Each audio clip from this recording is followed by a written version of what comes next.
anak PKI gitu ya, padahal orang selama ini masih khawatir dan ngeri dengan kata-kata seperti itu. Bagaimana menurut Anda ini? Ya, alasan saya kenapa saya nulis buku dengan judul yang soal vulgar sekali ya. Betul.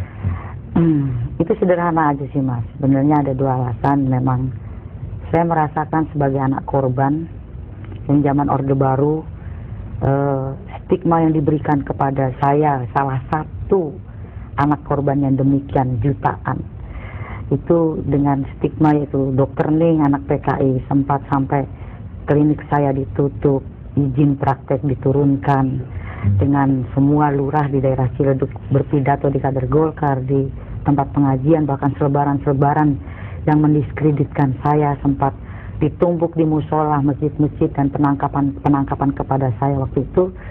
Dan stigma yang diberikan bahwa hati-hati dengan Dokter Ning anak PKI itu mungkin maksudnya Orde Baru waktu itu supaya saya hancur, supaya mungkin anak-anak saya tidak makan karena pasien tidak ada yang datang, dan macam-macam, supaya saya stres atau mungkin mati, seperti itu.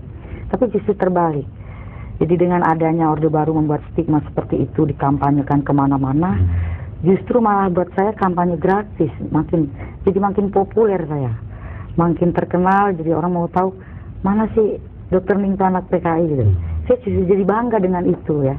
Satu itu, kedua, apapun alasannya. Jadi itu jadi judul buku Anda. Iya, gitu, memang itu stigma yang diberikan Orde Baru. Memang saat itu mungkin dari tahun 65 dulu ya, kalau ceritanya ada orang sengketa utang aja dibilang itu orang PKI, langsung ditangkap, dibunuh ya. Tapi buat saya makin terkenal malah gitu ya. Semua orang diundang kemana-mana untuk bicara ya. Dan memang saya merasakan itu. Dan kedua, apapun orang tua saya, itu adalah kebanggaan saya, dan saya tidak pernah melihat kejahatan-kejahatan yang dilakukan oleh orang tua saya. Dari situ juga saya belajar tentang apa itu PKI, Partai Komunis yang ada, dan saya tidak pernah menemukan kejahatan yang dilakukan oleh PKI. Dan saya melihat bahwa justru black propaganda yang selalu dilontarkan oleh Orde Baru, misalnya ada buruh bergerak, wah ditunggangin PKI.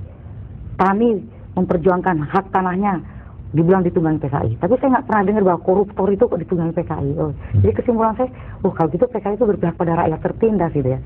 Itu jadi satu kebanggaan juga buat saya. Dan waktu saya pernah ditangkap di BIA ya, ketika yang memeriksa saya katakan, bagaimana perasaan Mbak Ning punya predikat anak PKI? Saya langsung spontan jawab, bangga Pak, saya bilang gitu. Ketawa mereka semua, dan itulah. Dan memang seperti sederhana aja.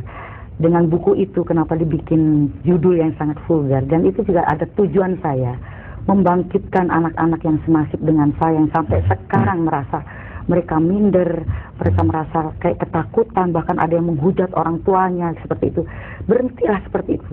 Jadi sekarang kita harus bangkit melawan ketidakbenaran dan ketidakadilan yang selama ini kita rasakan. Penindasan, ya saya hanya salah satu dari mereka yang sudah bicara. Dan inilah yang kenapa alasan buku itu dengan judul. Ya. Orang tua Anda sendiri aktivis di PKI waktu itu? Ya, memang anggota PKI ya. Anggota PKI ya. Anda sendiri sebagai anaknya mengerti tentang PKI itu? Ataupun komunis itu sendiri? Sebetulnya ya saya masih 7 tahun. 7 tahun. Nggak tahu banyak tentang PKI. Cuman yang saya rasakan, kenapa sih kok sampai tidak ada pengadilan? Bukan hanya ayah saya, dari beberapa orang tua yang senasib dengan orang tua saya, tidak ada proses pengadilan sama sekali. Kalau mereka dijebloskan 12 tahun, 20 tahun, dan ada yang sudah tiba-tiba bunuh. Om saya nomor 4 hilang dari tahun 65. Itu kan ada pelanggaran HAM yang sangat luar biasa, yang tidak pernah dituntaskan sampai sekarang gitu. Oke, baik. Pak Sefri, bagaimana sebagai jurnalis Anda menanggapi peristiwa ini? Saya melihat ada dua soal. Ya. Nah, soal pertama, Mbak Ning melihat persoalan sosiologis, dampak dari suatu ketidakadilan, akhirnya terjadi trauma terhadap diri anak-anak yang disebut korban PKI itu. Tapi yang kedua, secara ideologi. Mungkin secara ideologi kita berbicara secara serius, karena bagaimanapun juga ideologi komunisme itu ideologi yang sudah tidak pakai lagi sekarang. Setelah runtuhnya Uni Soviet, dia tidak pakai lagi sebagai suatu kekuatan untuk menjembatani, mencari kesejahteraan, keadilan, kebenaran. Ternyata itu tidak mampu. Ideologi komunisme yang dikaitkan dengan katakanlah dialektika materialis itu tidak mampu lagi mencari bagaimana solusi terhadap keadilan, kebenaran, kesejahteraan itu. Karena itu dalam ideologi itu sendiri, katakanlah untuk sementara memang sudah mati ideologi komunis. Dalam arti dia tidak mampu mencari kesejahteraan, keadilan, kebenaran. Iya. Kan itu satu penawaran sebetulnya. Kalau memang itu sebagai suatu kekuatan, maka kita harus mencari formulasi baru. Sekarang kan misalnya korban-korban PKI itu atau memang ketidakadilan sana. Mereka diperlakukan bukan manusia lagi. Padahal belum tentu kesalahan itu persis sama dengan itikadnya waktu itu. Ini karena Orde Baru yang disebut Orde Baru itu kan harus mencari korban dari suatu politik. Betul. Dia mau menunjukkan giginya, kekuatannya. Nah, dalam arti itu saya setuju dengan Baning bahwa dengan menulis buku ini dia memperlihatkan pada teman-temannya atau korban itu jangan lagi trauma seperti itu. Kita bangkit untuk membentuk satu Indonesia baru. Katakan itu. Karena persoalan dulu itu kan persoalan mencapai Indonesia baru itu. Itu persoalan. Nah, karena itu saya memberi catatan sosiologis dan ideologi. Sosiologi saya setuju, tapi ideologi kita perlu bertanya ulang. Apakah tepat itu dihidupkan kembali? Baik, ada rekan dari Semarang yang ingin ikut bergabung. Halo, selamat malam. Halo. Malam Pak. Ya, selamat malam. Dengan Bapak siapa? Nama saya Pak Anton. Pak Anton, silakan Pak Anton. Dari Semarang Pak Anton ya? Semarang, betul. Ya, silakan Pak Anton.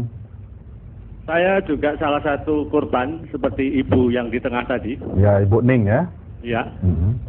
Ayah saya udah almarhum. Betul. Golongan C2, dulu hanya seorang TU di SMP di Kota Temanggung. Tapi ayah saya tampaknya tidak peduli dengan stigma itu. Dia dengan kerja keras menyekolahkan anak-anaknya yang kesemuanya laki-laki dan harus jadi sarjana. Kebetulan dari 6 itu 2 lulus UGM, 4 lulus UDIP. Dan saya merasakan pertama kali dengan rasa getir ketika masuk Deplu. Semua persyaratan sudah bagus. Tinggal suruh screening di Kodam Diponegoro. Ya, singkat cerita. Waktu itu saya mendapatkan surat yang harus disampaikan ke kelurahan ayah saya secara tertutup dan harus dikembalikan. Tapi waktu diskusi di situ saya memang terus terang bahwa bapak saya terkena, karena saya pikir daripada saya menyembunyikan ini, saya takut nanti kalau sudah diterima menjadi masalah. Baik Pak. Ada perdebatan kecil di sana. Kolonel itu menyatakan begini, bahwa buah itu jatuh tidak jauh dari batangnya. Saya tolak mentah-mentah soal itu karena tahun 65 saya baru umur 5 tahun. Baik Pak, baik, terima kasih, kita mengerti. Dan saya memang seperti ibu, bahwa saya kuat. Baik Pak. Terima kasih banyak atas informasinya. Halo. Malam, selamat malam Pak. Malam. Dengan Bapak siapa? Assalamualaikum, dengan Pak Hari ini. Pak Hari, waalaikumsalam Pak Hari. Silakan Pak Hari. Jadi gini Pak, sebetulnya tolong singkat ya Pak ya. Ya.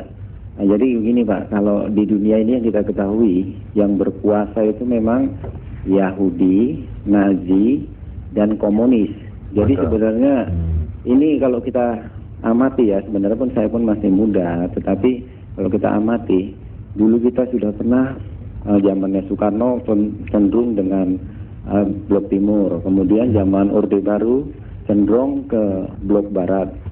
Nah, sekarang ini blok barat sudah digontok-gontoki katanya CIA. Padahal dulu yang jatuhkan Soekarno itu melalui CIA, melalui Singapura gitu. Nah, jadi yang jelasnya gini Pak, Orde Baru itu pada saat itu dia itu memang rasanya kita berdasarkan Pancasila, tetapi kayaknya tidak memandang Pancasila. Jadi semua diberantas sampai 7 keturunan, padahal yang melakukan penembakan kepada jenderal-jenderal itu adalah bukan, kalau kita nilai, bukan daripada anggota PKI-nya, atau sedangkan anggota PKI-nya tidak punya senjata, tetapi memang itu dari pasukan-pasukan khusus yang dekat-dekat yang dengan pemimpin Orde Baru. Jadi yang saya tanyakan, coba kalau bisa mohon supaya ini ada penegasan dari pemerintah supaya hal-hal yang seperti Ibu apa tadi Ning katakan Ibu Ning ya, supaya tidak menjadi trauma gitu. Jadi sudah keruntuhan Orde Baru ini kayaknya menanggung dosa karena sudah 7 keturunan sudah ditindasnya gitu. Terima kasih.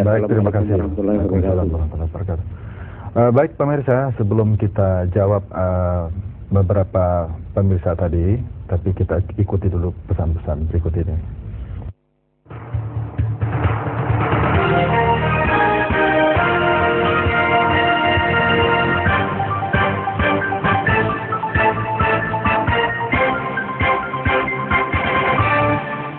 kalau hari gini tuh para sobat kira-kira lagi pada ngapain sih?